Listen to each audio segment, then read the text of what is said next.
ಪ್ರಿಯ ವೀಕ್ಷಕರೇ, ನ್ಯೂಸ್ ಹಬ್ಗೆ ಸ್ವಾಗತ. ಮಕ್ಕಳಿಗೆ ಆಟೋ ರಿಕ್ಷಾಗಳಲ್ಲಿ ಕಳಿಸುವ ಬಗ್ಗೆ ಜಾಗೃತಿ ಇರಲಿ. ಪೋಷಕರೇ ಇತ್ತ ಕಡೆ ಗಮನ ಇಡಿ. ಇಂದು ಬೆಳಿಗ್ಗೆ SVT ರೋಡ್ನಲ್ಲಿ ಆಟೋಗಳನ್ನು ನಿಲ್ಲಿಸಿ ಅಕ್ಕಪಕ್ಕದಲ್ಲಿ ವಿದ್ಯಾರ್ಥಿಗಳನ್ನು ಡ್ರೈವಿಂಗ್ ಸೀಟ್ ಅಕ್ಕಪಕ್ಕದಲ್ಲಿ ಕೂರಿಸಿಕೊಂಡು ಶಾಲೆಗೆ ಕರೆತಂದ ಬಗ್ಗೆ ತರಾಟೆಗೆ ತೆಗೆದುಕೊಂಡ ಕೊಪ್ಪ ಠಾಣಾಧಿಕಾರಿ ಬಸವರಾಜ್. ಇಂತಹ ಪ್ರಕರಣಗಳು ಮರುಕಳಿಸದಂತೆ ಆಟೋ ಡ್ರೈವರ್ಗಳಿಗೆ ಎಚ್ಚರಿಕೆ ಸಂದೇಶ ಕೊಟ್ಟ ಠಾಣಾಧಿಕಾರಿ, ಒಂದು ವೇಳೆ ಕಾನೂನನ್ನು ಉಲ್ಲಂಘಿಸಿದಲ್ಲಿ ತಕ್ಕ ದಂಡ ತೀರಬೇಕಾಗುತ್ತದೆ ಎಂದು ಎಚ್ಚರಿಸಿದರು. ಈ ವಿಚಾರವಾಗಿ ಪೋಷಕರು ಇತ್ತ ಕಡೆ ಗಮನ ಹರಿಸಬೇಕಾಗಿ ಈ ಮೂಲಕ ಸಂದೇಶ ರವಾನಿಸಿದ ಠಾಣಾಧಿಕಾರಿಗಳು. ಈ ವಿಚಾರವಾಗಿ ನ್ಯೂಸ್ ಹಬ್ ಜೊತೆ ಮಾತನಾಡಿದ PSI ಬಸವರಾಜ್.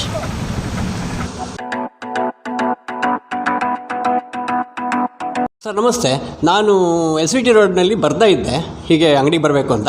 ಆ ಟೈಮಲ್ಲಿ ನಿಮ್ಮನ್ನು ಕಂಡೆ ನಾನು. ಆ ವಿಷಯ ಏನು ಸರ್ ಅದು? ನಮಸ್ಕಾರ.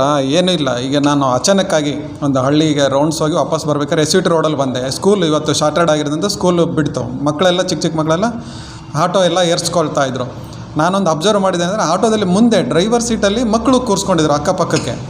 ಸೊ ಇದನ್ನು ನಾನು ಅಬ್ಸರ್ವ್ ಮಾಡಿ ಮತ್ತೆ ಅಲ್ಲೇ ಜೀಪ್ ನಿಲ್ಲಿಸಿ ಆಟೋಗಳು ಚೆಕ್ ಮಾಡಿ ಅವ್ರಿಗೆ ಎಲ್ಲ ಹೇಳಿದೆ, ಯಾವುದೇ ಕಾರಣಕ್ಕೂ ಡ್ರೈವರ್ ಸೀಟ್ ಪಕ್ಕಕ್ಕೆ ಅಕ್ಕಪಕ್ಕ ಯಾರೂ ಕೂರುವಾಗಿಲ್ಲ.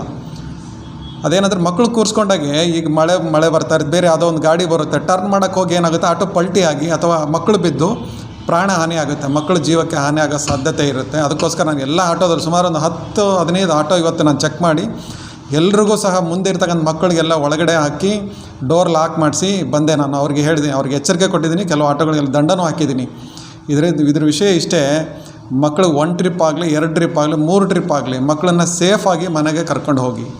ದಯವಿಟ್ಟು ತಂದೆ ತಾಯಿ ಎಲ್ಲ ಕಾಯ್ತಾ ಇರ್ತಾರೆ ಮಕ್ಕಳು ಬರೋದನ್ನೇ. ಈ ಥರ ಒಂದು ಮುಂದೆ ಕುಂದಿರಿಸ್ಕೊಂಡು ಅಥವಾ ಜಗ ಬಿದ್ದು ಮಕ್ಕಳೇನಾದರೂ ವಾಲಿ ಏನಾದರೂ ಜೀವಹಾನಿ ಆಯಿತು ಅಂತ ಹೇಳಿದ್ರೆ ಅದು ತುಂಬ ತುಂಬಲಾರ್ದು ನಷ್ಟ ಆಗುತ್ತೆ. ದಯವಿಟ್ಟು ಎಲ್ರಿಗೂ ನನ್ನ ಕಳಕಳಿಯ ಮನವಿ. ಈಗ ನಾನೇನು ಅಚಾನಕ್ಕಾಗಿ ನೋಡಿದೆ ಇದನ್ನೆಲ್ಲ ಮಾಡಲಿಕ್ಕಾಗತ್ತೆ. ನಾನು ಕೆಲವೊಂದು ಸಲ ನಾವು ನೋಡಲಾರ್ದಂಗೆ ಇರ್ಬೋದು, ಪೊಲೀಸರು ಎಲ್ಲ ಕಡೆಯೂ ಇರಲಿಕ್ಕಾಗಲ್ಲ. ದಯವಿಟ್ಟು ವಾಹನ ಚಾಲಕರು ಯಾರೇ ಇರಲಿ, ಅದು ಓಮ್ನಿ ಗಾಡಿ ಇರಲಿ, ಸ್ಕೂಲ್ ಬಸ್ಸೇ ಇರಲಿ, ಆಟೋ ಇರಲಿ, ಮುಂದಿನ ಸೀಟ್ ಡ್ರೈವರ್ ಸೀಟಲ್ಲಿ ಅಕ್ಕಪಕ್ಕಕ್ಕೆ ಯಾರನ್ನೂ ಕೂರಿಸ್ಕೋಬೇಡಿ. ಆಮೇಲೆ ಮಕ್ಕಳನ್ನು ಒಳಗಡೆ ಹಾಕಿದ್ಮೇಲೆ ಸೇಫಾಗಿ ಲಾಕ್ ಮಾಡಿ ಆಮೇಲೆ ಕರ್ಕೊಂಡು ಹೋಗಿ. ದಯವಿಟ್ಟು ಕಾನೂನು ಏನು ಸಂಚಾರ ನಿಯಮಗಳನ್ನು ಪಾಲಿಸಿ ಮಕ್ಕಳ ಜೀವಕ್ಕೆ ಯಾವುದೇ ತೊಂದರೆ ಆಗಲಾರ್ದಂಗೆ ಸೇಫಾಗಿ ಕರ್ಕೊಂಡೋಗಿ ಸೇಫಾಗಿ ಕರ್ಕೊಂಬನ್ನಿ.